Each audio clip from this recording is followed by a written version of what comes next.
এখন অপেক্ষা যে আনুষ্ঠানিকভাবে দলের নাম ঘোষণা করবেন হুমায়ুন কবির। এবং ইতিমধ্যেই সেই খবর লাগাতার আপনাদেরকে দেখিয়েছি সকাল থেকে। ইতিমধ্যেই সেই সভাস্থল, সেখানে কিন্তু দূর দূরান্ত থেকে মানুষজন আসতেও শুরু করেছেন এবং নতুন দল করে ভোটে লড়ার বার্তা ভরতপুরের বিধায়কের।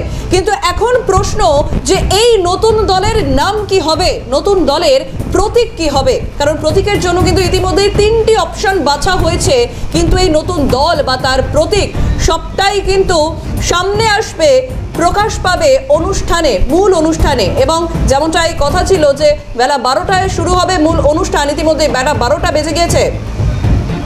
সরাসরি মঞ্চের দিকে আমরা নজর রাখবো। হুমায়ুন কবির তিনি বক্তব্য রাখছেন। জমির ফসল নষ্ট করবেন না, ওখান থেকে চলে আসুন। ভাই মহতারাম, আমি আপনাদের কাছে কোনো বয়ান করতে আসিনি, কোনো বক্তৃতা দিতে আসিনি, কেননা আপনারা আমাকে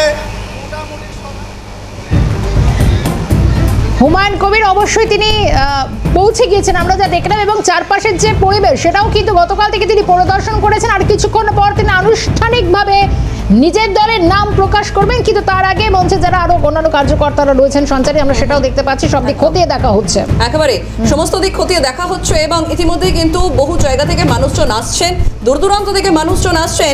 এবং যেমনটাই বলা হয়েছিল, বাবরি মসজিদের শিলান্যাসের সময় যত ভিড় হয়েছিল তার থেকেও কিন্তু বেশি ভিড়ের আশা করছেন তারা, এবং 4 লক্ষেরও বেশি মানুষ সেখানে আসবেন এমনটাই আশা করা হচ্ছে।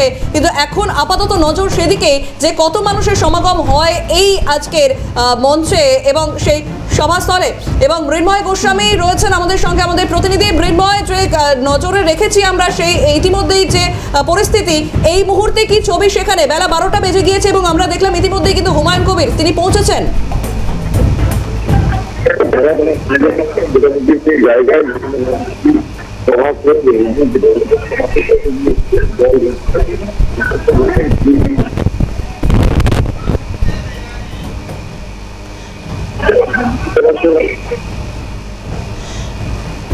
মৃন্ময়, তুমি একটু স্থান পরিবর্তন করো, তোমার কথা স্পষ্ট শুনতে পাচ্ছি না আমরা।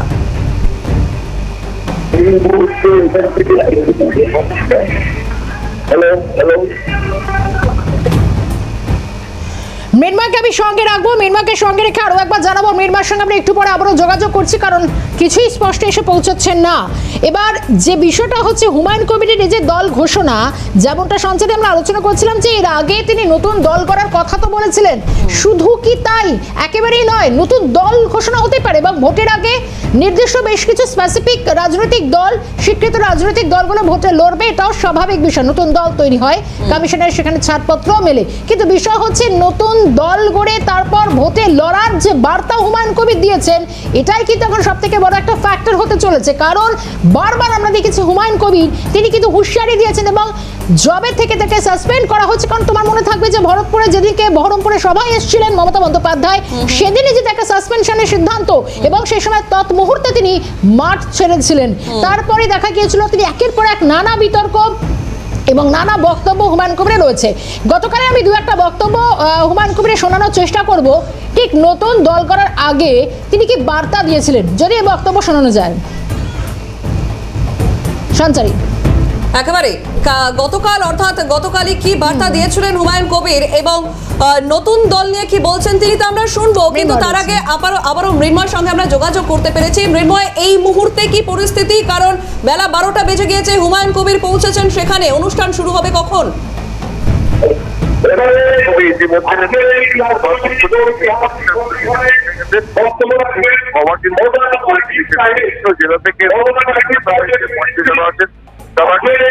কে কোন জায়গা থেকে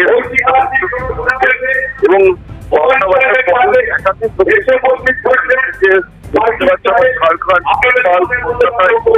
বিভিন্ন জায়গা থেকে এখানে কিন্তু এসেছে মঞ্চের মধ্যে, তারা কিন্তু মঞ্চের মধ্যে উপস্থিত আছে।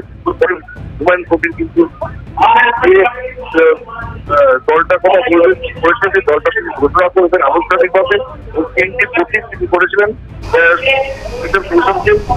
গোলাপ ফুল আছে, টেবিল আছে এবং নারকেল গাছ আছে। তবে গোলাপ ফুল যেটা আছে সেটাই তিনি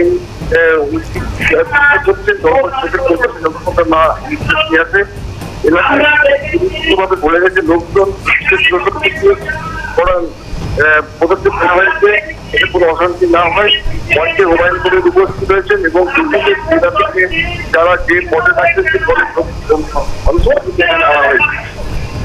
মিনমাকে ধন্যবাদ জানাচ্ছি। ইতিমধ্যেই কিন্তু আমরা দেখেছি সঞ্চারী যে মুর্শিদাবাদে বিভিন্ন জায়গায় নতুন দল নিয়ে ফ্লেক্স পড়েছে, পোস্টার পড়েছে এবং 12টার সময় আনুষ্ঠানিক দল ঘোষণা, যদিও 12টা বেজে কিছু সময় এগিয়েছে, প্রায় এগোচ্ছে তুমি যেরকমটা বলছো। কিন্তু সব থেকে বড় কথা, নতুন দলের নাম কি হতে পারে? জনতা উন্নয়ন পার্টি, এবং প্রতীক হিসেবে কি দেওয়া হয়েছে সকাল থেকে আমরা দর্শকদের জানিয়েছি 3টি অপশন। পছন্দের তালিকা রয়েছে টেবিল, জোড়া গোলাপ, নারকেল গাছ। মানে জোড়া ফুলে তিনি ছিলেন কিন্তু এখন সাসপেন্ডেড বিধায়ক, আবার জোড়া গোলাপও তিনি পছন্দ করছেন। এখন দেখা যাক প্রতীক হিসেবে কি উঠে আসে। এবার বক্তব্য হচ্ছে যে হুমায়ুন কবির বারবার শাসককে নিশানা করেছেন দল ঘোষণা এবং ভোটে যাওয়ার আগে এই দল ঘোষণা, তার আগে শাসককে কড়া আক্রমণ শানাচ্ছেন। পরপর হুমায়ুন কবিরের যে বক্তব্যগুলো আমাদের কাছে আছে আরো একবার শোনাবো।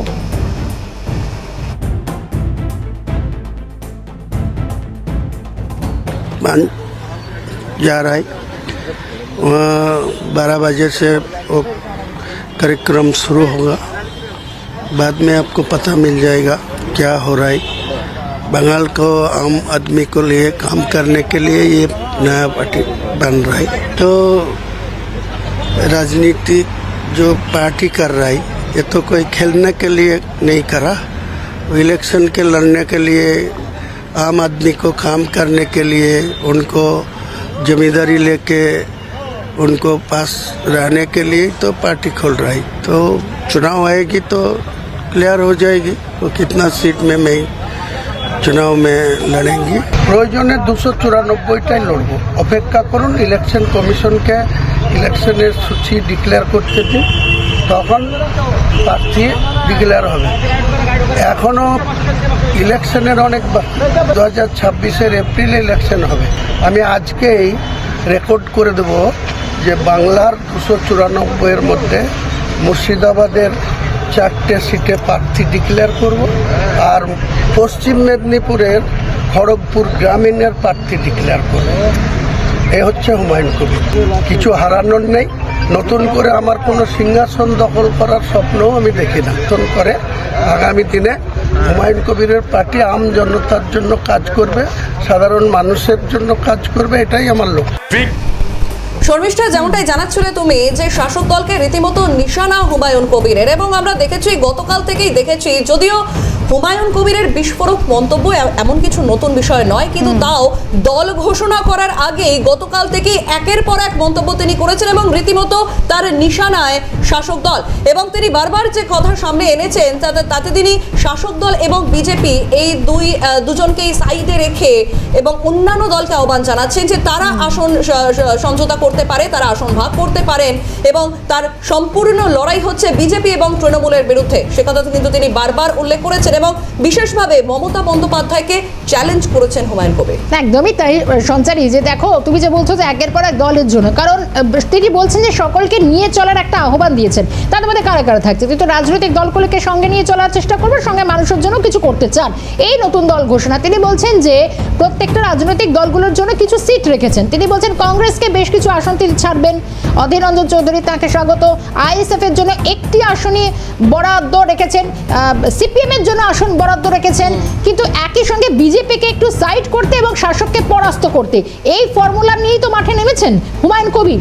একদম একেবারে। আর এই বিষয় নিয়ে অরূপ চক্রবর্তী তিনি কি বলছেন তৃণমূলের তরফ থেকে, অর্থাৎ শাসক দলের তরফ থেকে, আমরা শুনবো, আপনাদের সামনে রাখবো, শুনুন। তৃণমূলের কাছে পবিত্রতম মাস, এটা শুদ্ধিকরণের মাস। দেখবেন আলুর বস্তায় যদি একটা আলু পচা থাকে, সেই আলুটা বাকি সব আলুকে পচিয়ে দেয়।